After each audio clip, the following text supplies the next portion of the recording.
दीपू भगत जी। राधे राधे गुरु जी। महाराज जी, आपके सत्संग को सुन के मांस मछली शराब मैंने छोड़ दिया महाराज जी।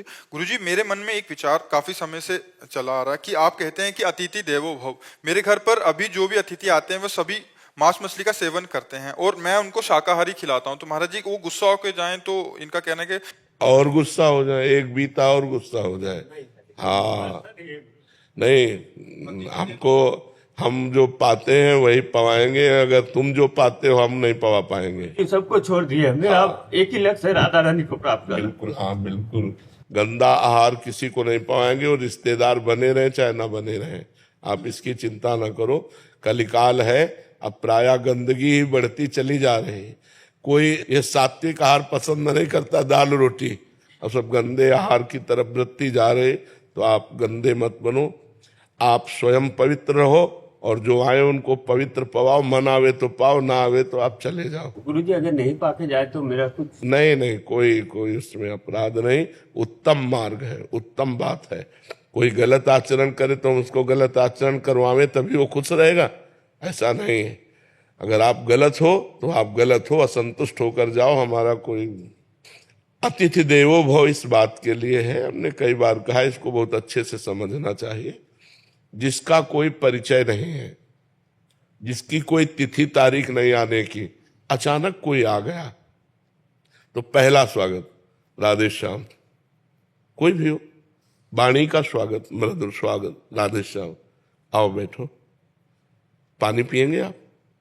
दूसरा स्वागत, पानी पिएंगे आप? नहीं, हमें प्यार, भोजन पाएंगे आप? पवा दीजिए तो पवा दीजिए। तो हमारे यहाँ तो दाल रोटी है, आप पाएंगे? नहीं, ये तो मैं नहीं पाता, मैं तो मांस पाता हूं, तो हमारे यहाँ सुविधा नहीं। खत्म। अब जैसे कोई संत आता है तो दो बातें तो आप दे ही सकते हैं, मधुर वचन और जल।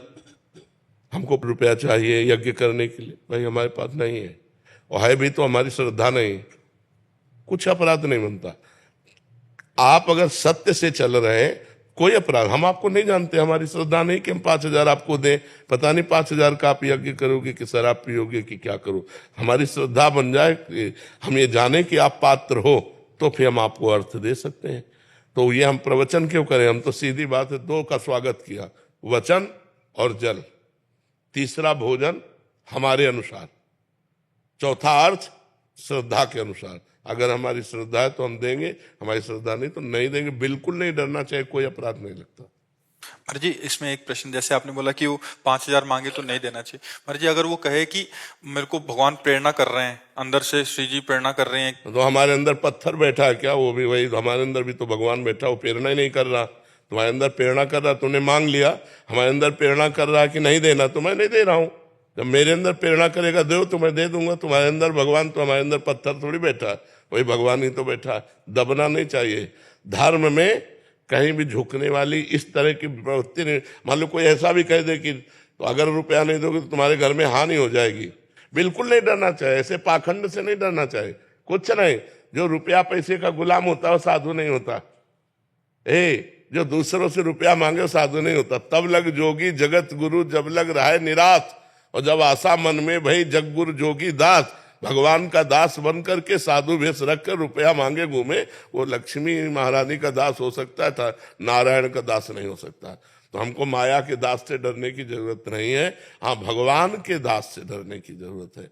कोई भूखा आया है और कह रहा भोजन पवा दो, अब आपकी बड़ी तीव्रता से आपको कहीं जाना है, अब आपको समस्या है, आप पहले भोजन की व्यवस्था उसकी करो। धर्म कहता है वो दरवाजे पे भूखा आया, अब वापिस न जाने पावे। हमारे पास जो कुछ जल पात्र भोजन जो भी है आप पा लीजिए, फिर हम अन्य कार्य देखेंगे। उस समय अवहेलना न करें कि हम लोग पार्टी के लिए जा रहे हैं, घूमने जा रहे हैं, और कोई अतिथि कोई साधु महात्मा भोजन की याचना करे तो तत्काल व्यवस्था की, जैसे भी बने। मान लो बाजार में हो आप, तो मीठा और फल आदि खरीद करके आप पा लीजिए। भले वो अपनी औषधि के लिए पैसा है तो हम बीमारी का कष्ट सह लेंगे, आप भोजन पा लीजिए। ये धर्म कहता है ऐसा।